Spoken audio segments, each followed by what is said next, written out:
Hello, once again. This is Antonio, and I'm coming at you with another exciting video. Now, you have read the title, seen the thumbnail.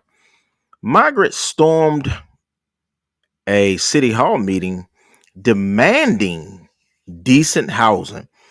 Now, I like to thank the calm politicians that we have here in this country, because there's no way in the world would you have been able to storm a city hall meeting that I was conducting with a degree of arrogance where you're not even a citizen. Even citizens of this country can't storm a city hall. I mean, the arrogance of people that come into America, they want to display their country's flag, which I'm going to rant about soon. I'm probably going to, I already got two people who, unfollowed the channel. There's probably going to be some more because I'm definitely going to rant about some of the BS that I see. You come in this country, you are demanding housing, and then you are telling us you have children. Well, stand in line, buttercup. People have been procreating in this country for over 10,000 years, right? So it's not like the America is a new place. They have went through reinventions, modifications, but people have been here. But the arrogance that people come in this country and they want to display and demand. Do you know how many homeless people in this country that can't even demand a decent place to live? I have done tons of videos on squatters and things like that and squatter rights, how people who don't have a decent place to live, or some of these people are crooks in their own mind, they are doing the impossible. But what I can't stand is when people come in this country and um they want to come in this country and then they want to get into the frying pan and say, I demand decent living. Your own failed country couldn't give you a decent place to live. So you want to come to America because somebody else told you this is the place you're supposed to go for refuge, and then you want to use the word demand. Ah, the the audacity of cockiness, right? I'm just making up stuff. But let's go and play this video nevertheless. It may be some pausing in between of people demanding where they should be. So let's play this. Well, that is the very same question I had for council members, and the truth is no one knows, not even the migrants themselves. I mean, take a look. Quality Inn is right behind me, and some of them staying there say that some of them can't even get into their rooms. So the situation is only getting tougher, especially for some with children. Now, they say those who do have cars will be staying in them tonight, but, what about those with children? They say that going to the camp is a hard no for them. This is not a choice, as they describe some of the living conditions there as deplorable and inhumane. From the outside looking in, they're just children playing and laughing, until you see the message written across this piece of paper a little girl is carrying, saying, invest in people. Now I agree. You should invest in people. And I think I'm going to take a deeper dive. I think I'm going to take a deeper dive to fully understand why did the migrants leave Venezuela and other places. But I do think you should invest in people. This is a tragedy. Full families, other single women and children, and men marched into City Hall pleading for help. No queremos ser una carga para ustedes como antes. These migrants seeking asylum, the majority of them from Venezuela, say things haven't been easy. Dejar mi familia por un futuro mejor. So things haven't been easy. Do you think it's easy for the people that's already here in America? Things ain't always easy. At least he got on American hat. What's burning my bacon?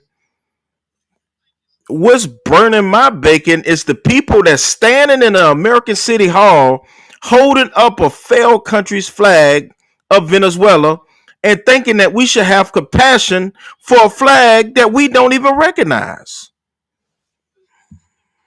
Para ellos como tanto para mí y mi hijo. 22-year-old Jose Miguel says he fled his country with his 3-year-old son and his 19-year-old partner, leaving behind his parents in search of a better future for them and his new family. He's one of the dozens here who recounts a trek through Panama, Guatemala, and Mexico to get to the U.S. Hubieron violaciones, hubieron robos. Maigualida Alvarez says her journey into the U.S. took 2 months. She says it was emotionally and I wonder why she's holding up that flag, asking for compassion from Americans. America is some arrogant people, some of us. We don't care nothing about that flag that you holding up. You have Venezuelan pride, what you should have. And what you should be is over in Venezuela holding up the flag, telling your country's regime to help you. We don't recognize that. That burns my bacon. Let me rant for a second. What's interesting, a lot of people come to this country.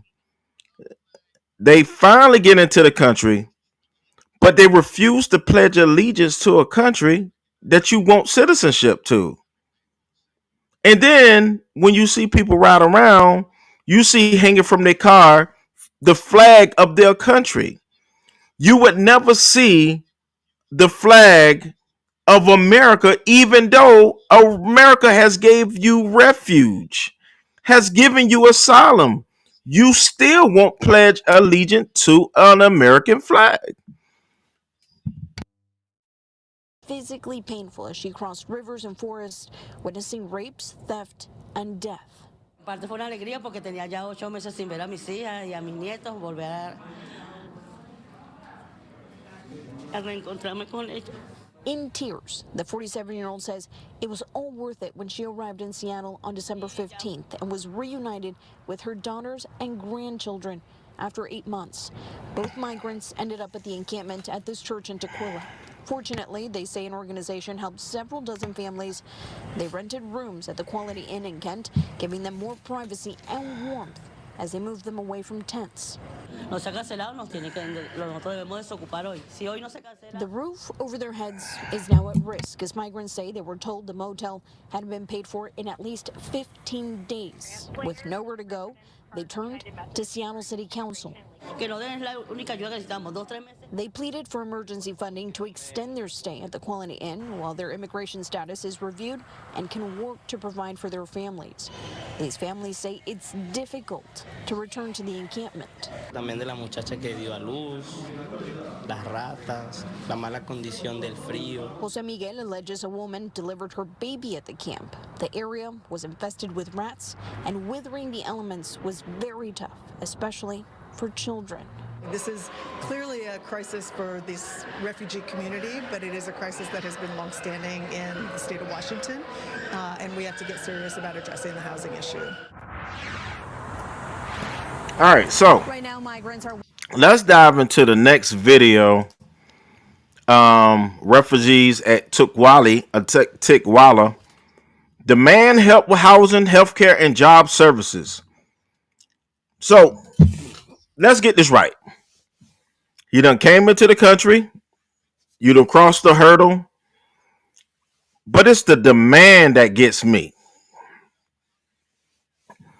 Do you know how many Americans don't even have health care and they pay taxes? They pay the taxes on time and can't even afford health care. But to use the word demand is quite striking to me, right? It's quite striking to me. Hotel in Tukwila, some refugees seeking a safer life in the U.S. wore nothing on their feet but flip-flops in near-freezing temperatures. So for the love of God, please hear us. But they braved the elements alongside advocates to call on the state, county, and feds to fund more immediate shelter, long-term housing, and help finding work and health care. And we say justice for all the Tukwila refugees. And we say justice, and we need permanent solutions now.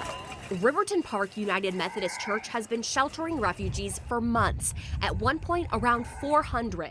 King County says it's put $3 million towards housing 304 people in around 100 hotel rooms, contracting with Thrive International to facilitate moves.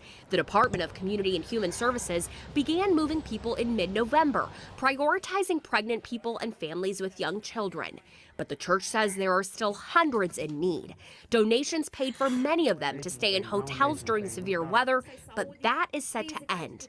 And refugees who spoke up today don't want to return to the camp. With the extreme cold, we were brought here to better conditions, but now they want to put us back in those conditions that were not good. They say sleeping outside, they were exposed to cold, rain, bugs, and illness, that it was tough to do schoolwork or get sleep, and that they need help finding work and taking care of medical needs. We believe that the state of Washington, the city of Tequila, and the government of the United States are able to help us, and we're really asking for that. We're asking for a safe, a long-term, and sanitary housing. And a spokesperson for the governor's office says that it is working to secure more funding for programs supporting refugees and asylum seekers in the state of Washington, but that funding would not come through until this summer. It's also working as a partner on other efforts with the county and trying to kind of address these issues, Joyce. And Erica, if people want to help right now, what can they do? Well, the group that we spoke with this morning, they're working on setting up an organization and they're hoping to receive some funds directly. The church is also accepting donations for all of the work that it is doing here. But again, what they're asking for is some more permanent solutions and resources. So what I think is, if you are in a city, of like Denver, Seattle, Chicago, New York, LA, I think parts of Miami, right? I think a lot of these cities are sanctuary cities. So sanctuary cities can't turn away a person that needs help. But here's the part that I have, right? I have this issue because I think that people do need help. I think people do need help. That's not what I'm saying.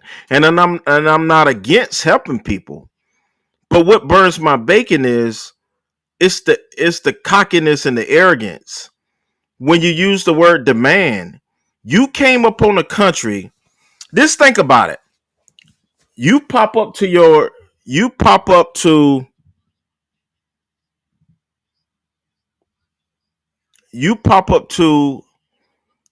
a family member's house, and that family member has to unexpectedly start spending money that they didn't even know that they needed to spend. It's not like you spending $5 or $6. You are spending millions. You are spending millions. And this is the part where people got to understand. You came in the country and you saying the conditions are bad, and I understand that. I wouldn't want my family in those conditions. But you fled your country for a reason. Why did you flee your country? That's the greatest question that I have. Why did you flee your country? If you fled your country without a plan, you're going to have to wait till people come up with a plan to house you, to get the medical care, to get all of this stuff. And you're doing all of this with the same token that you want to demand things now. And then you want to put up your country's flag as if that means anything to a citizen of America. All this tells me is this: once you become or you get your green card, you still are not going to pledge the allegiance to the country that so-called saved you. All right. So at the end of that video, you clearly saw that they say a woman gave birth at that campsite.